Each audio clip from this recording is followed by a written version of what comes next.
नमस्कार श्रोते हो. दीपक रेगे कथाकथन चॅनलवर सगळ्यांचं मनापासून स्वागत. तुम्ही ऐकतोय अभय बापट लिखित इन्शुरन्स ही कादंबरी. आज या कादंबरीचा तिसरा भाग. दुसऱ्या भागाच्या शेवटी आपण ऐकलं की या दोघांनी मिळून ठरवलं की निरगुडकरला पॉलिसी घ्यायला लावायची. त्यावेळेला एक साक्षीदार तिथे करुणा हजर ठेवणार. ऐकूयात पुढे काय घडतंय. पण हे सगळं करण्यासाठी हिमांशू हळदणकर वेडा झाला होता कदाचित. पण 15 वर्ष इन्शुरन्सच्या धंद्यात घालवली ना की माणूस बदलतो. हिमांशू स्वतः विचार करत होता. हा काही साधा व्यवसाय नाही. हा जगातला सगळ्यात मोठा जुगार आहे. फक्त दिसत नाही तसं. तुम्ही पैज लावता की तुमचं घर जळेल. कंपनी पैज लावते, जळणार नाही. तुम्हाला वाटतं तुम्ही पैज लावत नाही कारण तुम्हाला घर जळायला नको असतं. पण कंपनीला माहिती असतं की ही पैजच आहे. आणि एक दिवस असा येतो जेव्हा तुम्हाला खरंच घर जळावंसं वाटायला लागतं, कारण पैसे घरापेक्षा महत्त्वाचे वाटायला लागतात. आणि तेव्हा खरी अडचण सुरू होते. कंपन्यांना हे माहिती असतं म्हणून त्यांचे लोक सगळीकडे असतात. प्रत्येक फसवणुकीचा प्रकार कंपनीला माहिती असतो. आणि हिमांशू हळदणकर तो त्या खेळातला एजंट होता, जणू जुगाराच्या टेबलवरचा डीलर. त्याला सगळे डाव माहिती होते. रात्रभर तो नव्या युक्त्या विचार करत बसायचा.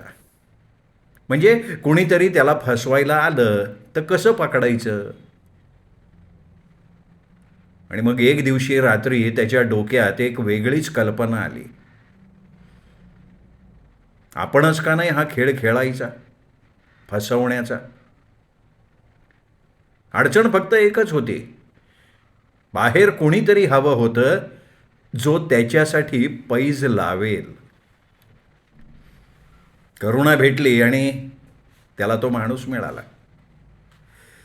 हिमांशू हळदणकरनी खूप काही पाहिलं होतं. जळलेली घरं, चक्काचूर गाड्या, कपाळात गोळ्या घातलेली प्रेतं.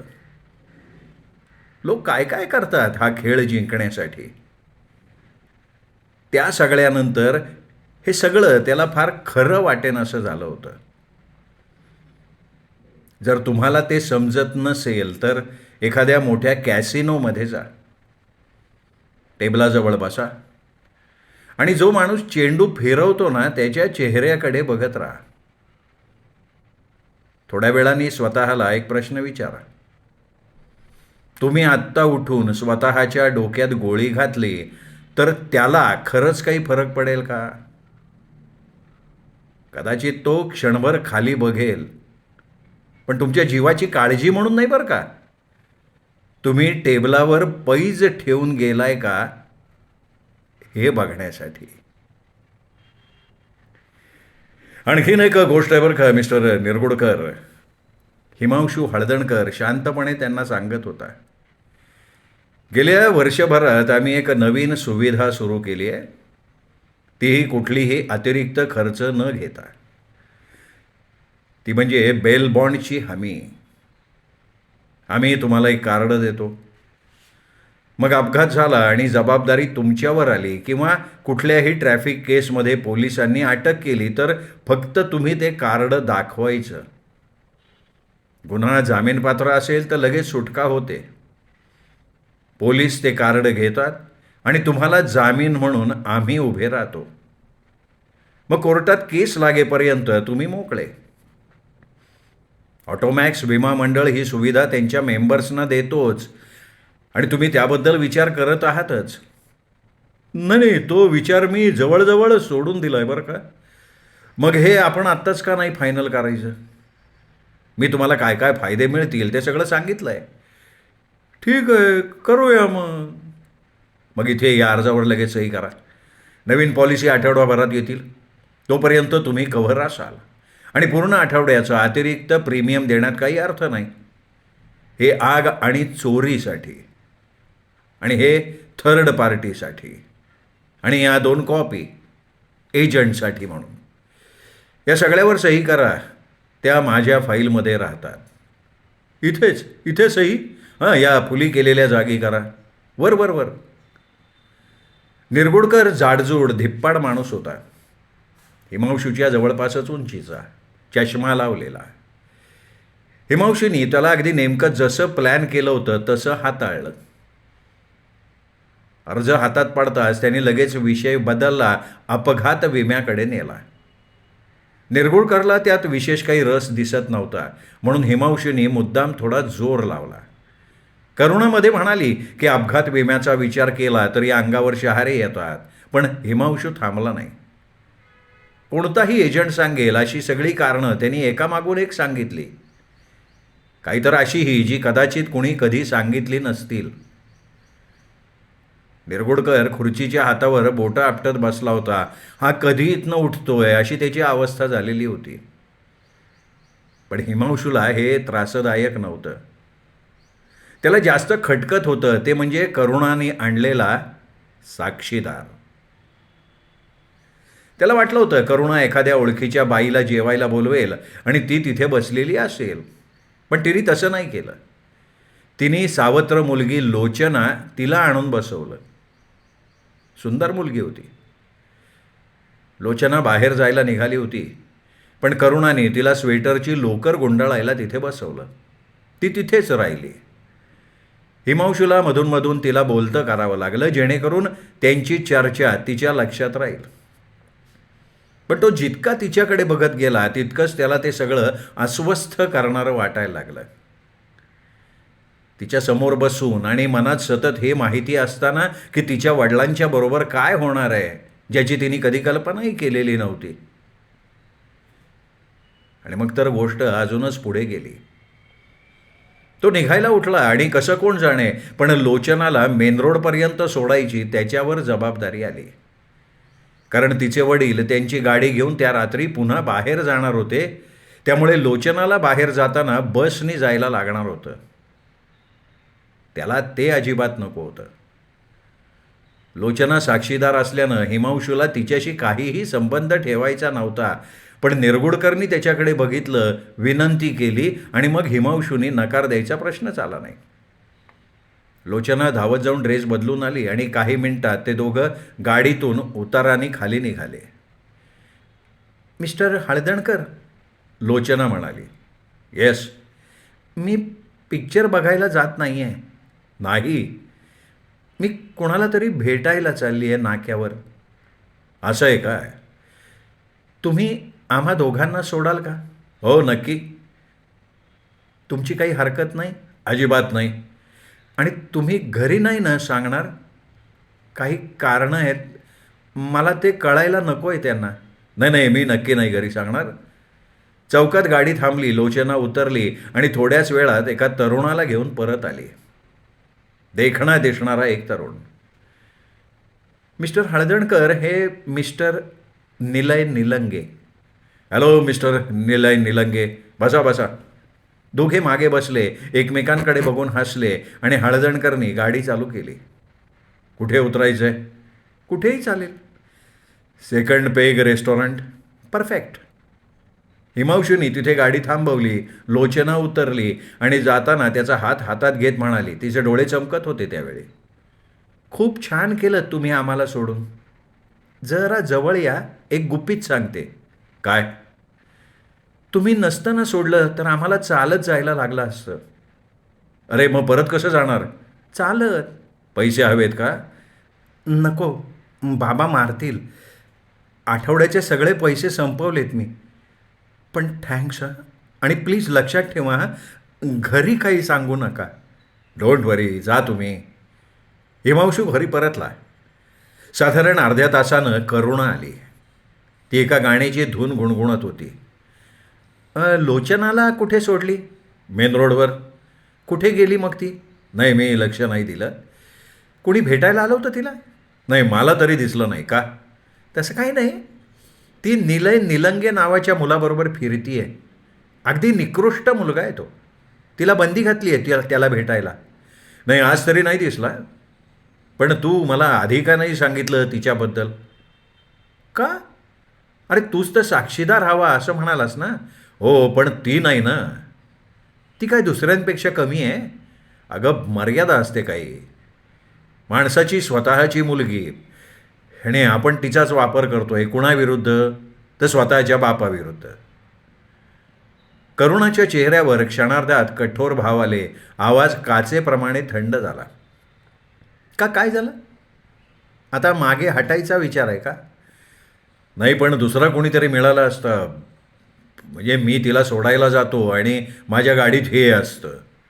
हिमांशू म्हणाला. काय ते? हिमांशूनी अर्ज बाहेर काढून दाखवले. त्यातली एक एजंट कॉपी, वैयक्तिक अपघात पॉलिसी आणि रेल्वे अपघातात मृत्यू किंवा दुखापतीसाठी दुहेरी भरपाई. प्लॅननुसार हिमांशूला निरगुडकरला ऑफिसमध्ये 2-3 वेळा भेटावं लागलं. पहिल्यांदा बॉन्ड कार्ड दिलं. दुसऱ्यांदा त्याच्या नावचं लेदर मेमो बुक. तिसऱ्यांदा ऑटोमोबाईल पॉलिसी आणि विमा हप्त्याचा चेक घेतला. त्या दिवशी ऑफिसला परतल्यावर नैना म्हणाली, कुणीतरी भेटायला आलंय." "कोण आहे?" "मिस लोचना निरगुडकर म्हणून आणि एक मिस्टर निलय निलंगे म्हणून." हिमांशू आत गेला. लोचना हसली. तिला तो आवडत होता ते स्पष्ट होतं. "पुन्हा भेटून आश्चर्य वाटलं का?" "नाही तसं नाही, पण काम काय आहे?" "एक मदत हवी आहे." "काय?" "त्या रात्री तुम्ही बाबांना सांगितलं होतं की गरज पडली तर गाडीवर लोन मिळू शकतं, त्यासाठी आलो आहे. म्हणजे निलय आला आहे." हिमांशूसाठी ही गोष्ट नवीन नव्हती. ऑटोमॅक्स विमा मंडळाशी स्पर्धा म्हणून त्यांनी स्वतःच एक छोटी फायनान्स कंपनी चालू केली होती. तो निलय निलंगेकडे बघत म्हणाला, "तुम्हाला गाडीवर लोन हवं आहे?" "हो." "कुठलीही गाडी आहे?" त्यांनी सांगितलं. ते मॉडेल स्वस्त होतं. "तुमच्या नावावर आहे गाडी? पूर्ण पैसे दिलेत?" "हो दिलं." हिमांशूच्या चेहऱ्यावरचा भाव बघून लोचना खिदळली. त्या रात्री याच्याकडे पेट्रोल भरायला सुद्धा पैसे नव्हते.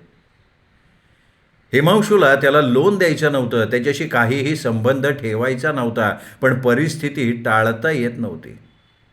तो सिगरेट पेटवत म्हणाला, "खरंच लोन घ्यायचं आहे? परतफेड शक्य नसेल तर गाडी जाण्याचा म्हणजे जप्ती येण्याचा धोका असतो."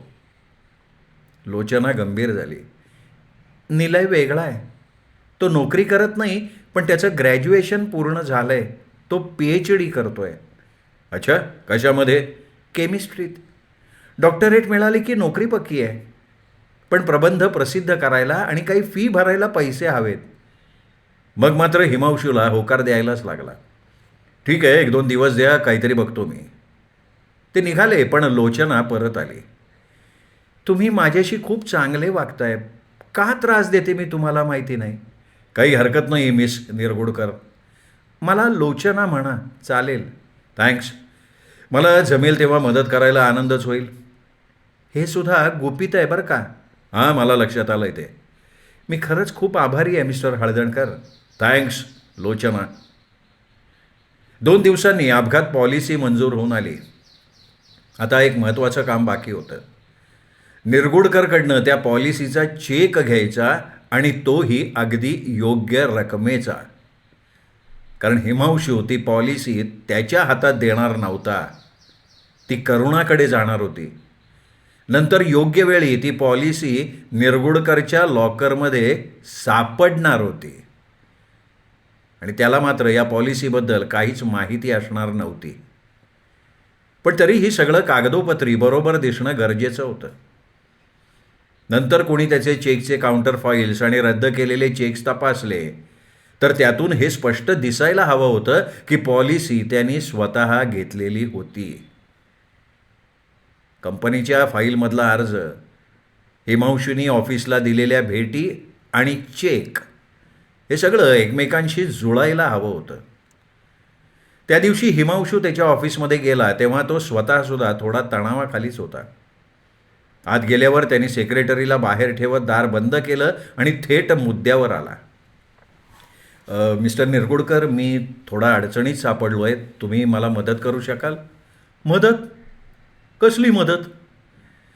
निरगुडकरच्या चेहऱ्यावरचा भाव बघून हिमांशूला कळलं की त्याला वाटलं हिमांशू त्याच्याकडे पैसे उधार मागणार आहे आणि हिमांशूला त्याला तसंच वाटावं हेच हवं होतं. प्रकरण थोडं गंभीर आहे. आधी सांगा मला, तुमच्या विम्यासाठी मी जास्त पैसे घेतलेत त्या ऑटोमोबाईल पॉलिसीमध्ये. निरगुडकर मोठ्यांदा हसायला लागला. अरे एवढंच आहे होय, मला वाटलं तुम्ही पैसे उसने वगैरे मागताय. नाही नाही, तसं काहीच नाही. माझ्यासाठी ही मात्र जास्त वाईट गोष्ट आहे. अच्छा, मग मला रिफंड मिळणार? तर नक्की मिळणार. मग माझ्यासाठी खूप चांगली गोष्ट आहे. नाही, इतकं सोपं नाही आहे ते. एजंटनी चुकीचा रेट लावला अशी तक्रार आली ना की चौकशी होते. अहो, बरं, मग मग माझी अडचण होणार. 15 वेगवेगळ्या चौकशांना मला सामोरं जावं लागेल आणि तुम्हालाही ते लोक इतका त्रास देतील की तुम्हाला कंटाळाच येईल. काय हे सगळं का? तर फक्त त्या रात्री तुमच्या घरी मी चुकीचा रेट पाहिला ना म्हणून. बरं, मग मला काय करायचं आहे? एकच मार्ग आहे. तुमचा पहिला चेक तर जमा झाला आहे, पण जर तुम्ही मला तो रद्द करून नवीन चेक दिला योग्य रकमेचा तर हिशेब जुळून जाईल. म्हणजे तुम्ही मला 17,900 रुपयांचा चेक दिलेला होता. मी तुम्हाला ती रक्कम रोख देतो आणि तुम्ही मला 12,600 रुपयांचा नवीन चेक द्या. अहो, त्यापेक्षा फरकाची रक्कम तुम्ही मला द्या ना. नाही, तसं नाही चालत. त्यात मला प्रॉब्लेम येऊ शकतो. त्यापेक्षा मी सांगतोय तसं करा ना प्लीज. असं म्हणताय का? म्हणजे तसं केलं तर तुमचा प्रॉब्लेम मिटेल का? Yes sir. निरगुडकर काही क्षण खिडकीतून बाहेर बघत राहिला. मग म्हणाला, ठीक आहे, मी देतो. हिमांशूनी त्याला रोख पैसे दिले, नवीन चेक घेतला. सगळं खोटं होतं. माणसाला अचानक पैसे रिफंड मिळणार असतील तर तो फार प्रश्न विचारत नाही. हिमांशूनी लगेच बँकेत जाऊन चेक जमा केला. निरगुडकरनी चेकच्या काउंटर स्लिपवर काय लिहिलं असेल हे सुद्धा त्याला माहिती होतं. त्यांनी फक्त एकच शब्द लिहिलेला असणार होता, इन्शुरन्स. आता त्याच्याकडे त्याला हवं होतं ते सगळं होतं. दुसऱ्या दिवशी लोचना आणि निलय निलंगे लोनसाठी आले. हिमांशूनी चेक हातात दिला आणि लोचना ऑफिसच्या मधोमध थोडंसं नाचलीच. निलयच्या प्रबंधाची कॉपी हवी आहे तुम्हाला? का नाही, नक्कीच, हिमांशू म्हणाला. पण त्याला ते अजिबात नको होते. नाव आहे सोन्याच्या धातुकामध्ये निर्माण होणाऱ्या समस्या. लोचना उत्साहात म्हणाली. मी वाचायला उत्सुक आहे बरं का. हिमांशू कंटाळून म्हणाला. पण लोचना लगेच हसली. खोटारडे आहात तुम्ही, तुम्ही ते वाचणार सुद्धा नाही. ठीक आहे, पण जेवढं समजेल तेवढं तर मी नक्की वाचीन ना. ओके, सही करून कॉपी देऊ? Thanks, bye. कदाचित काही दिवस तरी आमच्यापासून सुटका मिळेल आता तुम्हाला. कदाचित. श्रोते हो, हा होता तिसरा भाग अभय बापट लिखित इन्शुरन्स या कादंबरीचा. आता या भागात आपण पाहिलं की हिमांशूने पॉलिसी तर त्यांच्या गळ्यात मारलेली आहे. आता पुढे काय होणार याची तुमच्याप्रमाणे मलाही उत्सुकता लागू नये. हिमांशूला आता प्लॅन ठरवताना झोप लागतीये नाही लागतीये ऐकूयात पुढच्या भागात. भेटूयात उद्या. नमस्कार.